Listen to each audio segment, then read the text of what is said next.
Hello दोस्तों, आप सभी भाई बहनों को मेरा प्रणाम। राधे राधे, जय श्री कृष्णा। तो आज इस वीडियो में हम अपने क्लास को शुरू करेंगे। जैसे कि आप लोग क्वेश्चन देख रहे हैं, सूची 1 का सूची 2 से मिलान कीजिए और सूचियों के नीचे दिए गए कूट का उपयोग करते हुए सही उत्तर चुनिए। सूची 1 से सूची 2 को मिलाते हैं। ए का 4, आहार का बनास। बी का 3, कायथा का काली सिंध। सी का 1, सावलदा का ताप्ती। डी का मालवा का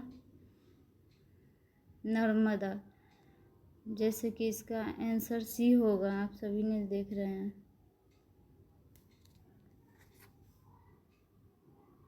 और आगे सैंधव सभ्यता एवं संस्कृति। सिंधु सभ्यता निम्नलिखित में से किस युग में पड़ती है? आदि ऐतिहासिक काल में है। ऐतिहासिक काल का निर्धारण पठनीय लेखन कला के ज्ञान के आधार पर किया जाता है। लेखन कला के ज्ञान से पहले का कालखंड प्रागैतिहासिक कालखंड होता है। भारतीय इतिहास में लगभग 300 ईसा पूर्व से 600 ईसा पूर्व कालखंड ऐतिहासिक माना गया है। सैंध सभ्यता आदि ऐतिहासिक काल की सभ्यता है, क्योंकि यहाँ पर लेखन कला का ज्ञान तो है, परंतु अभी तक इसे पढ़ा नहीं जा सकता है। दूसरा, सिंधु घाटी सभ्यता की सबसे महत्वपूर्ण विशेषता क्या है? इसका आंसर ई होगा।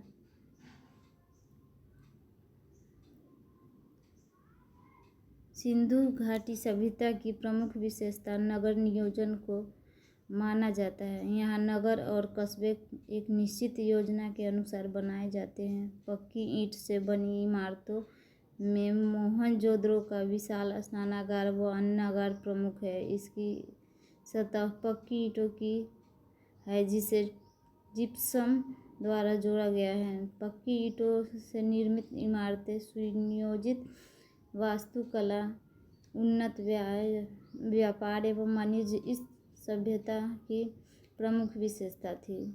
ध्यातव्य है कि मेसोपोटामिया एवं मिस्र आदि प्राचीन सभ्यताओं की भांति हड़प्पा सभ्यता में जुड़ा स्थलों के स्पष्ट साक्ष्य नहीं मिलते हैं। इसी प्रकार भारत में प्रथम असली मेहराब का उदाहरण बलवन के मकबरे में दिखता है।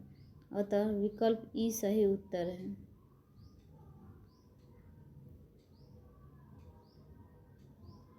उसके बाद तीसरा क्वेश्चन है किस शहर में को मिनी हड़प्पा के नाम से जाना जाता है? लोथल को मिनी हड़प्पा के नाम से जाना जाता है। लोथल प्राचीन हड़प्पा सिंधु सभ्यता के सबसे दक्षिण शहरों में से एक है। इसे मिनी हड़प्पा के नाम से भी जाना जाता है। यह आधुनिक गुजरात राज्य में स्थित है। इसका प्रारंभिक उत्खनन प्रोफेसर एस राव के निर्देश में हुआ था। चौथा क्वेश्चन, निम्नलिखित में से कौन सा एक हड़प्पा का बंदरगाह है? लोथल। हड़प्पीय नगर लोथल गुजरात के अहमदाबाद जिले में भोगवा नदी के किनारे स्थित है। यह एक हड़प्पा कालीन बंदरगाह था, जहां से गोदीवारा के साक्ष्य प्राप्त हुए हैं। क्वेश्चन 5, निम्नलिखित में से कौन सा हड़प्पा कालीन स्थल गुजरात में है? लोथल गुजरात में, कालीबंगा राजस्थान में, डावरकोट बलूचिस्तान पाकिस्तान में तथा राखी गढ़ी हरियाणा में स्थित है। छठा क्वेश्चन, दुनिया की सर्वाधिक प्राचीन सभ्यता कौन सी है? Mesopotamia, Iraq. मेसोपोटामिया इराक की सभ्यता को दुनिया की सबसे प्राचीन सभ्यता माना जाता है। यह सभ्यता वर्तमान इराक और उसके आसपास के क्षेत्रों में विकसित हुई है। जिप्सियन सभ्यता, मिस्र की सभ्यता का विकास नील नदी के द्रोणी में हुआ था। यह मेसोपोटामिया सभ्यता के बाद की मानी जाती है। 7वां क्वेश्चन, निम्नलिखित में से कौन सा जानवर सिंधु घाटी सभ्यता के लोगों को नहीं पता था? घोड़ा। प्रश्नगत विकल्पों में सिंधु घाटी सभ्यता के लोगों को बैल तथा हाथी की जानकारी थी, परंतु घोड़े की अवस्थिति के विषयों में विद्वानों में मतभेद है। हड़प्पा के विभिन्न स्थलों से प्राप्त अस्थियां गदखुर, इबक्स, हेमियोनर खुर की है। यहाँ पालतू घोड़े इबक कबाल्स की है। यह निश्चित कर पाना कठिन है। रंगपुर, राना घुंडई, लोथल, सुरकोटरदा, कुंतासी एवं कालीबंगा से अवश्य अश्व या उसकी प्रजाति की अन्य जातियों के अवशेषों के साक्ष्य प्राप्त हुए हैं। सैंडोर बोकोनी द्वारा सुरकोटरदा से प्राप्त तथाकथित अवश्य अवशेषों में से 6 को लगभग 2000 ईसा पूर्व के आसपास का समय है, अर्थात 3री शताब्दी 17वीं पूर्व ईसा पूर्व के अंतिम भाग के मध्य का वास्तविक अश्व अवशेष बताया जाता है। वर्ष 1974 में AIO के JP जोशी तथा AK शर्मा ने यहाँ से 2100 से 1700 ईसा पूर्व के मध्य प्रत्येक स्तर पर अश्व अस्थि प्राप्त होना प्रतिवेदित किया है। यद्यपि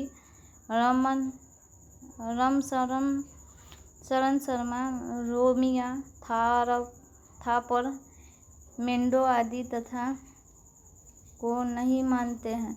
इसी प्रकार ब्रिगेडियर EJ रॉस के द्वारा राना घुंडई के प्रारंभिक हड़प्पा स्थल से जो घोड़े के दांत बताए गए हैं उसे ज्यूनर महोदय अप्रमाणित मानते हैं। अतः घोड़े के विषय में यही कहना समीचीन होगा कि हड़प्पा सभ्यता में इसके अस्तित्व को पूर्ण रूप से नकारा नहीं जा सकता। यद्यपि इसका उपयोग अत्यंत सीमित रहा होगा। बिहार लोक सेवा आयोग ने इसका उत्तर विकल्प B को माना है।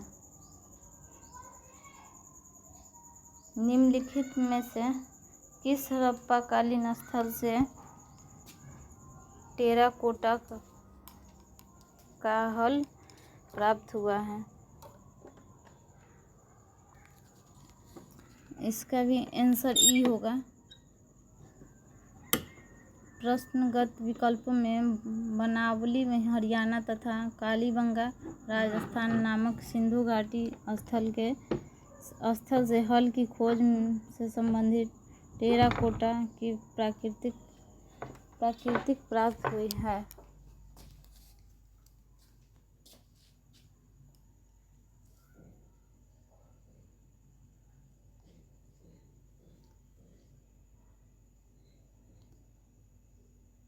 Archaeologist survey of India ASI के अनुसार कालीबंगा नामक स्थल से आरंभिक चरण से जुड़ते हुए खेत के साथ साथ टेराकोटा हल की प्राप्ति हुई। इसके अतिरिक्त हरियाणा के फतेहाबाद जिले में अवस्थित बनावली नामक पुरास्थल से भी टेराकोटा हल की प्राप्ति हुई है। निम्न में से किस हड़प्पा नगर में जूते हुए खेतों के निशान मिले हैं? कालीबंगा में। हरियाणा के फतेहाबाद जिले में स्थित बनावली की पक्की मिट्टी की बनी हुई हल की प्रतिकृति मिली है।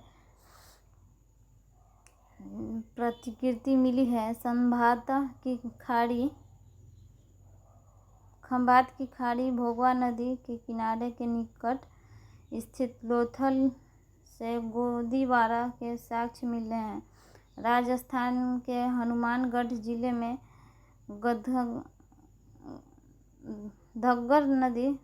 घग्गर नदी के किनारे स्थित कालीबंगन से जूते हुए खेत के साक्ष्य मिलते हैं। गुजरात के धौलावीरा से हड़प्पा लिपि के बड़े आकार के 10 चिन्हों वाला एक लकड़ी का साइन बोर्ड मिला है।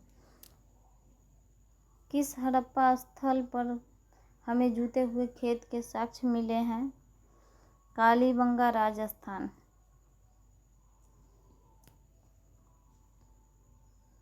निम्नलिखित में से कौन हड़प्पा और मोहनजोदड़ो के उत्खनन से संबंधित नहीं है? V.A. स्मिथ।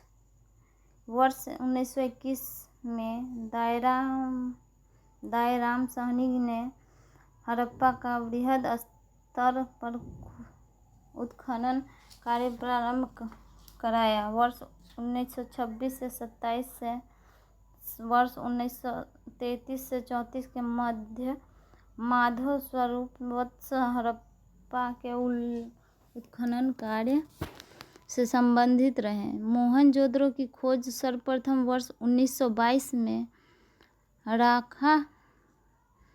राखालदास बनर्जी ने की तथा उसके पुरातात्विक महत्व की ओर ध्यान आकर्षित किया। इसके अतिरिक्त कुछ अन्य विद्वान K. N.. Dixit, ऑरेस्ट एस्टिन, A.N. Ghosh, J.P. Joshi आदि ने इस सभ्यता की खोज में महत्वपूर्ण योगदान दिया। अतः स्पष्ट है कि V.A. स्मिथ हड़प्पा सभ्यता की खोज से संबंधित नहीं रहे, बल्कि ये इंडोलॉजिस्ट एवं इतिहासकार के स्वरूप में प्रसिद्ध थे।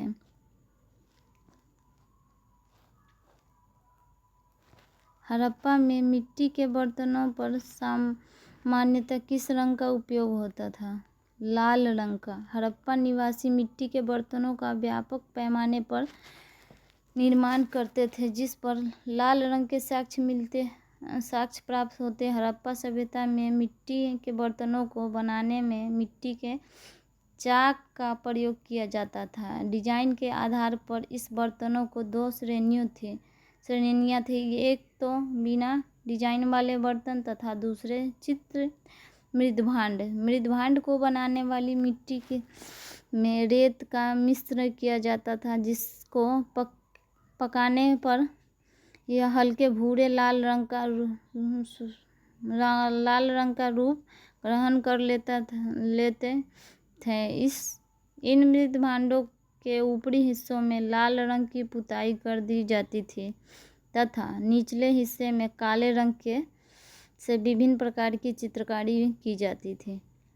IIT खड़गपुर के अध्ययन दल की रिपोर्ट के अनुसार लगातार कितने वर्षों की न के बराबर वर्षा का होना सिंधु सभ्यता के पतन का कारण बना? 900 वर्ष इसका आंसर है। 900 वर्ष।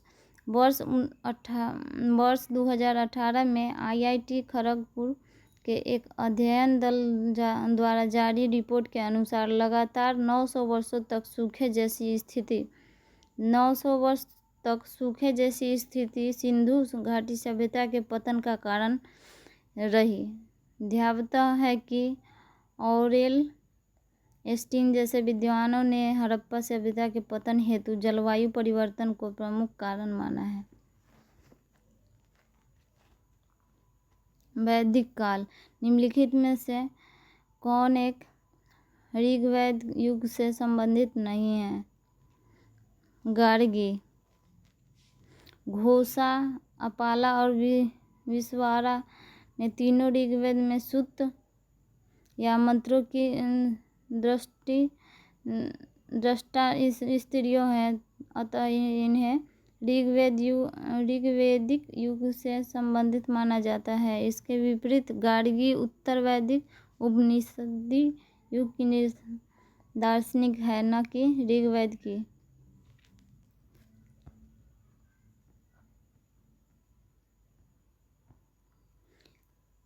प्रारंभिक वैदिक काल के दौरान कौन कौन सा शहर प्राचीन मगध सम्राट की राजधानी के रूप में कार्य करता था?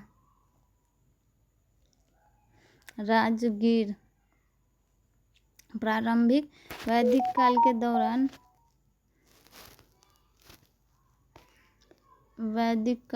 दौरान राजगीर, वर्तमान राजगीर, प्राचीन मगध साम्राज्य की राजधानी के रूप में कार्य करता था। मगध का पहला राजवंश बृहद वंश था। बृहद का उल्लेख ऋग्वेद से प्राप्त होता है। ऋग्वेद का कौन सा मंडल पूर्णतः सोम को समर्पित है? 9वां मंडल। ऋग्वेद में कुल 10 मंडल है। 9वें मंडल के सभी 114 शुद्ध सोम को समर्पित है। सोम आर्यों का मुख्य पेय था, जिसे मुजवंत चोटी से प्राप्त किया जाता था। ऋग्वेद के 10वें मंडल में चारों वर्णों की उत्पत्ति का उल्लेख प्राप्त होता है। ऋग्वेद संहिता का 9वां मंडल पूर्णतः किसको समर्पित है? सोम और इस पेय पर नामांकित देवता को। गायत्री मंत्र की पुस्तक में मिलता है। गायत्री मंत्र की पुस्तक में मिलता है। ऋग्वेद। गायत्री मंत्र ऋग्वेद में उल्लिखित है। इसके रचनाकार विश्वामित्र है। यह मंत्र ऋग्वेद के 3 मंडल में वर्णित है। यह सवित्री सूर्य देवता को समर्पित है। किस काल में अछूत की अवधारणा स्वरूप से उद्धत हुई थी? धर्मशास्त्र के समय में। धर्मशास्त्र के समय में।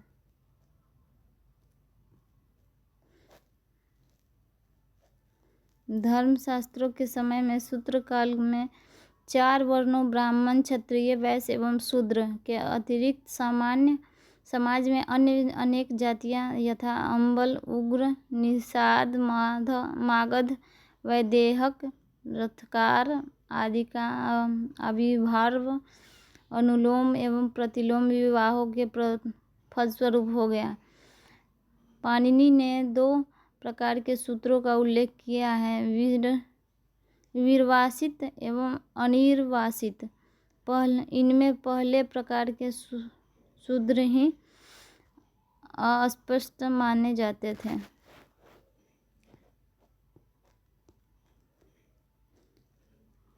7वां क्वेश्चन, भारतीय उपमहाद्वीप में लोहे का प्रयोग कब शुरू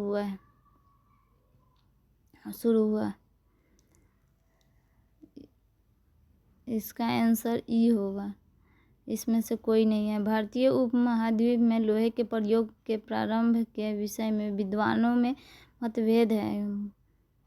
कुछ विद्वानों का मत है कि विश्व में सर्वप्रथम हिती नामक जाति ने ही लोहे का प्रयोग प्रारंभ किया और इसके पश्चात ही विश्व के अन्य देशों में इसका प्रचलन हुआ, जबकि थाईलैंड के बान चियांग नामक पुरास्थल की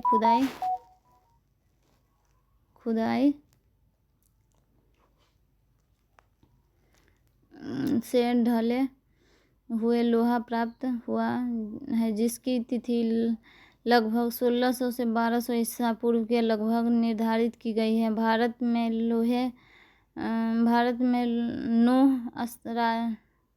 नूह राजस्थान के दोआब क्षेत्र से लोहा कृष्ण लोहित मृदभांड के साथ प्राप्त हुआ, जिसकी संभावित तिथि 14 वर्ष पूर्व 1400 ईसा पूर्व के लगभग है। सर्वप्रथम उत्तर वैदिक काल लगभग 1000 से 600 ईसा पूर्व के ग्रंथों में हमें इस धातु के स्पष्ट प्रमाण प्राप्त होते हैं। अथर्ववेद में लोहे का उल्लेख श्याम अक्षय के रूप में प्राप्त होता है। इसमें लोहे के बने हुए फाल का उल्लेख प्राप्त होता है। अतरंजी खेरा उत्तर प्रदेश के उत्खनन से गेहूं, जौ तथा चावल के अवशेषों के साथ साथ प्राचीन कृषि लोहा उपकरणों की प्राप्ति हुई। पुरातत्वों ने इसका काल लगभग 1000 ईसा पूर्व निर्धारित किया है, जो अधिकांश विद्वानों के द्वारा स्वीकार्य है। चलिए दोस्तों, तो इसके आगे अब अगले दिन नेक्स्ट क्लास में मिलते हैं। तब तक नमस्कार।